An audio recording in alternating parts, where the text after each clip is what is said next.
Hello everybody, Sawyer189 here, and I'm here with a book haul video, not a comic book haul, but a book haul video. Because I do enjoy collecting books. I'm much more of a book collector than I would say I'm a book reader. I do read books occasionally, because, I mean, you got to, I guess. But I usually tend to read more like the non-fiction stuff than I do the fiction stuff. Even though I love collecting fiction books, they usually have cool artwork, and they're especially classics. I enjoy collecting classics. These are some things I enjoy collecting when it comes to books. I enjoy collecting, of course, anything old and odd. I I enjoy collecting comic book related books. Books that are like publications or like comic book storylines, or or characters. Like there's an old Daredevil book I used to have in my collection that was a novel, and it was about Daredevil. It was pretty cool. I like collecting uh, like encyclopedia style books, like encyclopedia of, say, like Legend of Zelda or something like that. Stuff like that's pretty cool. Also like collecting just books about things, like like the secret history of the Himalayas or something like that. I don't know. I just came up with that title in the back of my head. But we're just gonna jump into it. I'm going through. I have a bunch of my books are in storage, and I'm going through them slowly, box by box. And I'm just gonna make a bunch of series of videos going over some of them. So, and also I will be picking up probably more books like in the future, because I enjoy doing it. It's a lot cheaper than buying comic books. It's usually most of the places I go to in my town, I can get the books for like 25 to 50 cents, and especially paperbacks. So, because I usually fluctuate between going to my local library does 2 book sales a week, so you can usually find a lot of stuff there. There's also a used bookstore in town that's pretty cheap, and they also offer a trade-in where you can trade a book to get another book, so that's kind of cool. Um, so yeah, there's lots of more opportunities to get books at a cheaper rate and just have more fun collecting and actually hunting. Not to say I'm not going to collect comic books. I still like comic books. I'm very much more picky about the comic books I pick up nowadays. I'm trying to focus more on, like, getting like keys and stuff. When I do come across a key for cheap. But I'm rambling on, so I have 2 piles of books here I'm going to go through. One of them is going to be just basically some stuff that was out of the storage that I've had for years, and the other is going to be a smaller stack of some stuff I picked up from a bookstore the other day, or no, it was like a pawn shop or something. I don't know. But we're just gonna go over it. Let's start with the newer stuff first. And by newer, I just mean that I recently obtained it. It doesn't mean it's actually new. So we have this Alien vs. Predator book. This is Alien vs. Predator Prey. I always pick these up because I really like the covers. These Dark Horse licensed Predator vs. Alien books. Are they? Wait, are they Dark Horse licensed? I feel like they are. Yes, they are. Okay. So yeah, these always have really cool sci-fi covers. Those are always cool to have. I've got a couple of them. We have this old The Art of Negotiation book. I just thought this was funny. I saw it in the store, and I saw it in the book sale, and I was like, yeah, I'm gonna get this. It'll help me negotiate my future sales better. With our buying books. It doesn't, but it's just cool to have. It's basically just a book. It's kind of hilarious. It's one of those things like How to Get Rich. Those How to Get Rich books. Like, you buy them and then you realize it's just how the other person gets rich by you buying their book. You know what I mean? It's kind of funny. Next one is H.G. Wells' The Time Machine. I just got this because it's a cool cover. I enjoy picking up like alternate covers for classical stories. Sorry about that. Dropped something. Like, for example, I really love Tom Sawyer. The book Tom Sawyer, The Adventures of Tom Sawyer. I guess anybody can figure that out from my picture and my name and all that. But so I probably have like 6 or 7 different copies of Tom Sawyer scattered around my collection of books. I just enjoy picking up different covers, especially if they're cool covers, and especially if they're cheap. And I think I got this for like 50 cents or something. So it's a cool cover. It's a little beat up, but it's a cool cover showing the time machine. It's a different way of showing the time machine than we usually see it. I got this. This is really just essentially just a notepad, or like like a journal, but it looks really cool, and it's got this kind of old school look to it. I got this from like Books A Million or something. It was actually a gift, My parents got me this from a trip they went on, and my mom was assuming that it was hard to find and rare, and I didn't have the heart to tell her that you can literally just find these at like Books A Million in our town, and she didn't have to like buy it from a gift shop and pay probably way more for it, halfway across the country. But that's aside the point. It is a really cool, just like leather bound, white page looking book. I mean, it's very new. It's just made to look that way, but it's cool. It's a very cool thing to have on your bookshelf and just to write down random shit in. And then we got, this was a giveaway at my LCS. They were giving these out inside the Sideshow Studio. So Sideshow Studio, as some of you guys probably know, is basically a company that manufactures these really good, really cool, really detailed action figures and statues and stuff like that. They do a lot of horror stuff. You can see on the back there's a kind of a glimpse of some of the stuff they do. Really cool. It's hard to see with the glare, but this is a really cool book. They just has a lot of pictures. It gives you a lot of insight into how they make these things, and just really good photography in this book. Let's see if I can find another cool picture. I mean, the book's a lot of cool pictures, but I mean, look at this. I mean, look at that Galactus like statue in the side there. That's so badass looking. All right. That's a cool book to just kind of skim through and look at pictures. Really, it's more of a picture book. Then we have the last book I picked up recently. I got this for so cheap, and it's actually worth a lot. And I wish I could. I've been trying to sell it, but I haven't really found a buyer yet. But it does have some value to it. This is The Sand Kings by George R.R. Martin. This is basically I think it's a short story, or yeah, oh no, it's a story that he wrote when he was like younger, like in I think it's 70s, and it was published in this sci-fi magazine. And this is like basically like a standalone publishing of the story, and but that's not what's cool about this. I mean, the book, yes, the book is cool. It's an older edition. I think it's worth like, I've looked at different websites and they quote it like at between $30 to like $50 for this book in like good condition. But that's not what's cool about this. What's cool about this is it's an autograph, by George R. R. Martin. I don't know if that's his autograph. I can't tell you for 100% if that's his autograph. I wasn't present when it happened. But it looks like it from what I've seen. Pictures of his autograph. It's signed out to somebody named Larry, whoever that's the previous owner, I'm assuming. But it is pretty cool. I mean that the guy that created Game of Thrones, signed that book. That's pretty cool. So now let's jump into the books that I picked up from. Oh no, sorry. Let's jump into the books that are part of my old school like storage. I keep dropping my mic, so not my mic, but let's go into. First off, this is a book that's very kind of has a special place in my heart.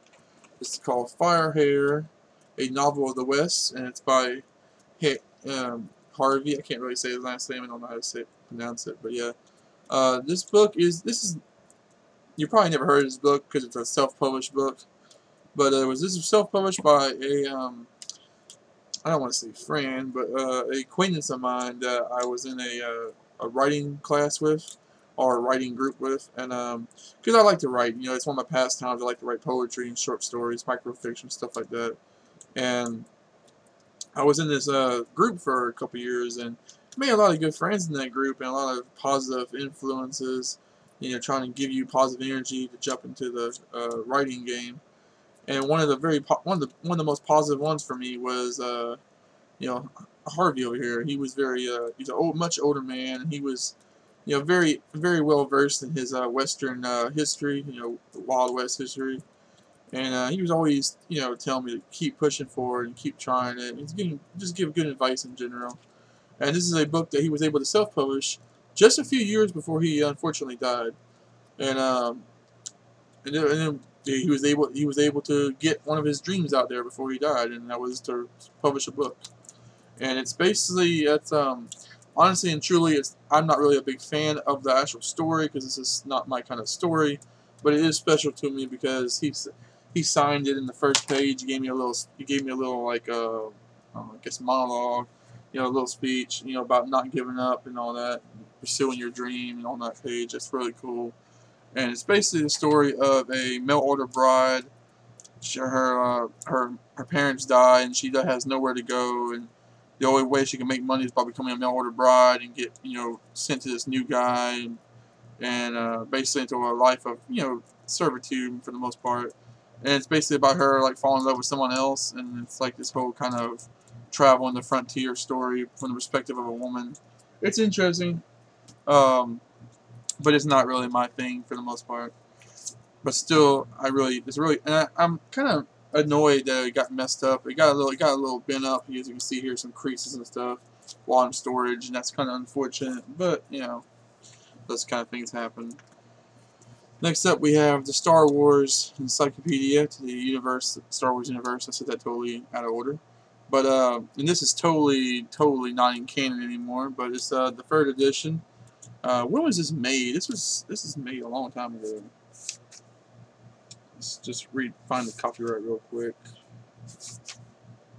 This was in 2000. This was 18 years ago. This was published.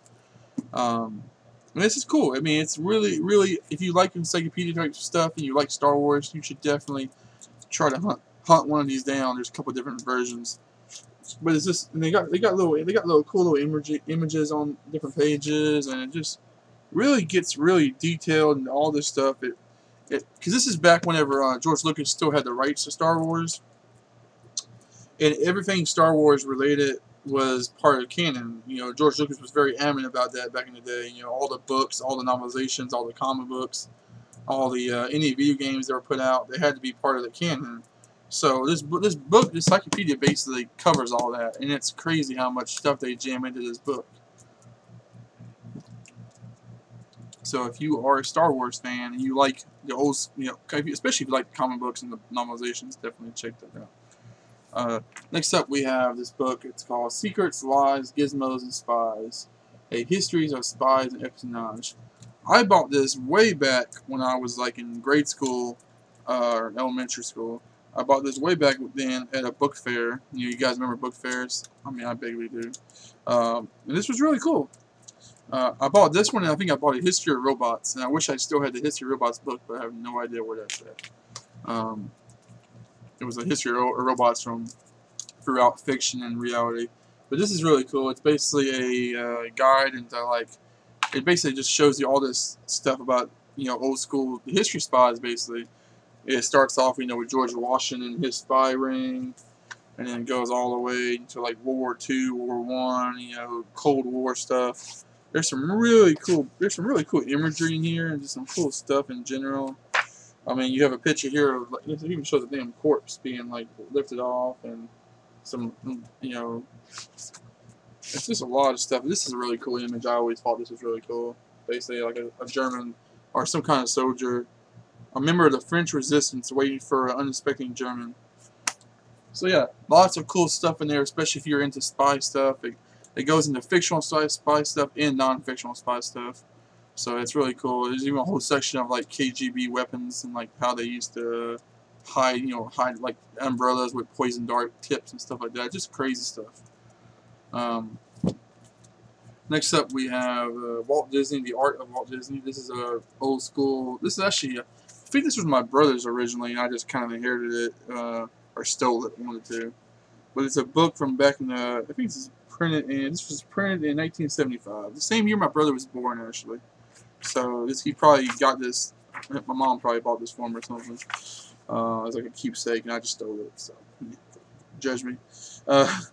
So basically, it's really cool though. It has a lot of cool pictures and stuff of just old school Disney art, not any newer stuff. It's all 70s and under. So all the old school Snow White and Seven Dwarfs, and there's a lot of Snow White stuff in here. Pinocchio, Cinderella, just all kinds of old school stuff. If you're a Disney fan, it might be hard to find. All these books might be hard to find nowadays. But if you're a Disney fan, that's an interesting book for you. Next up, we have a couple of these old. I don't say old. That makes me sound old. Because these were out when I was around. X-Men cartoon books. These are basically novelizations of different episodes of the cartoon, which are also. Okay, this is just so funny. these are basically comic book forms of episodes of the cartoon, which most of the episodes of the cartoon are cartoon versions of issues of the comic book. So that's meta for you, I guess. So basically, a couple of these from the cartoon.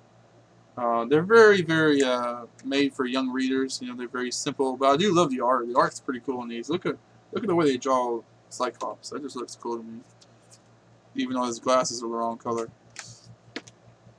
All right, and then we have this. I'll show this one last. That's a pretty cool one. I'll see that first. We have this Lion King. This is one of those old school 90s. This is from when I was a kid, actually. This is one of those old school 90s sound books, I guess is what you call them. What are they actually called? Yeah, Golden Sound Story, I guess is what these were called. This electronic sound book talks, plays music, creates sounds. Obviously, it doesn't work right now. There's no battery in it. I don't even know if it would work if you put a battery in it. I have to get a screwdriver or something because it doesn't. It's it's sealed with a screw. But it's basically got a whole bunch of different little buttons on here that make different sounds. You can make the Mufasa sound, the hyena sound. You can make the Pride Rock sound, Scar, Rafik, all that good stuff. So, and I'm not really a big Disney person. I mean, I've shown you 2 Disney books back to back, I guess, but I'm not really a big Disney person. I just have a soft spot for Lion King and Aladdin mostly because, in Mulan too, because those are 3 movies that I grew up with that I really enjoyed from Disney. But I'm not like I'm not one of those people that I don't like a lot of the other movies. Like I'm not huge over Beauty and the Beast or Snow White and or Hercules or any of that stuff like that.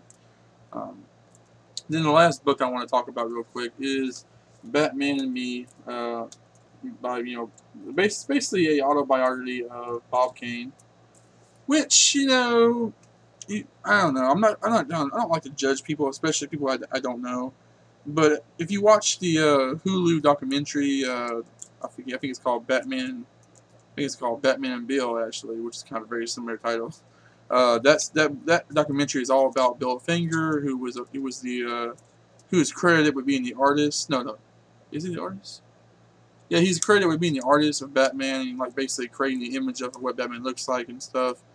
And basically, it's this whole story of how Bob Kane basically ripped him off, cheated him out of his money, cheated him out of his acknowledgement of creating the character. Apparently DC didn't even know that Bill Finger was part of the creative team and all this. And you could easily blame it on Finger and just not being very wise on stuff. But yeah, I've seen interviews with Bob Kane. He seems like he was a very arrogant kind of person.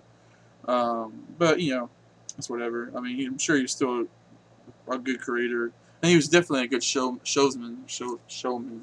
But this book basically it goes into detail of basically about Batman's beginnings, the history of Batman. I don't think you'll really see anything about Bill Finger here because it's before that came out, before that whole kind of, I don't want to say scandal, but that stuff came out. But it's really cool. It's got a bunch of I keep looking at it, but I'm not showing you. We got a bunch of cool images here, talking about some of his inspiration, because a lot of his inspiration is characters like Zorro is shown there, and the Bat, who was his Pulp Fiction character, and I mean you have some cool colored artwork in here from various. Well, I think it's all Bob Kane art actually. I mean, it is Bob Kane's book. I mean, I guess it would be his art. Shit, I cannot remember. Is Bob Kane the artist, or was he the artist, or was he the writer? Or was he both? I don't know. But anyway, guys, that is my video. I feel like I kind of rambled a little bit and went off rails, but I think it'll be all good. That is my book. That is my book haul or book discussion video. Like I said, I do collect a lot of random stuff. I have a lot of random books from over the years of various categories. And I will be probably doing more videos as I dig them out of storage. So just stay tuned for that. And also stay tuned for my comic book reviews and sometimes movie reviews. I am trying to broaden my content. Sometimes it doesn't seem to work. Sometimes it seems like people just want to see certain things and not other things. But I do try to give it a little bit of variety of different different things. Like I try to give a variety of movie related content and comic book related content, and now I'm trying to do more book related content. So we'll see how it works. It seems like for the most part, my subscribers, you guys want to see the comic book stuff the most. But we'll just see. We'll see how this works. Let me know if you guys like seeing these kind of videos when I'm going over novels and books, or if that's not your thing. Let me know. I hope to actually be able to put multiple things out here and just see how it goes. So thank you guys for watching. Always appreciate you guys watching and commenting and all that stuff you guys do. And see you later. Have a good one.